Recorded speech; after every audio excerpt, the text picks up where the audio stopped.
I guess we've got to be able to attach some labelling to movements, and we could describe it as a movement which has probably come about a small number of decades ago.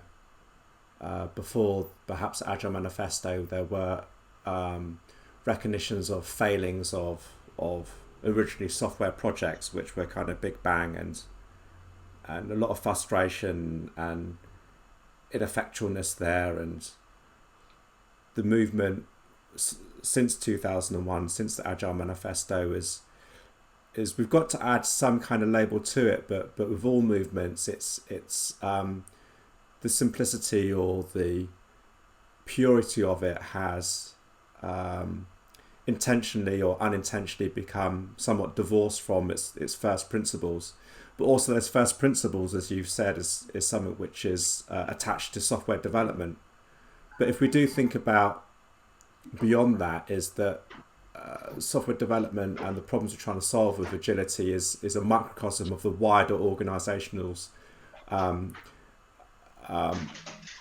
perhaps failings, particularly incumbent organisations. And this ties into the structure and perhaps the psychology of an organisation, is that the organisations, like individuals, tend to look for success, particularly in the early years. And once that success is found, then we kind of consolidate around that and we become pattern trained.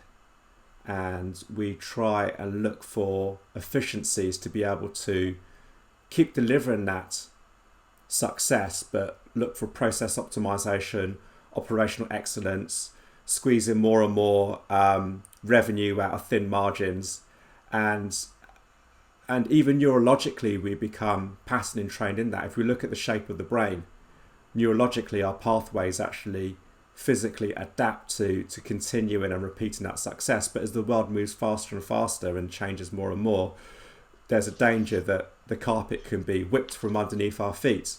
So I guess it's you've mentioned kind of the science, the psychology, and perhaps the philosophy behind that, and I think that ties into as you've mentioned, like the mission of the agilist is to be able to sense and respond rather than predict and control.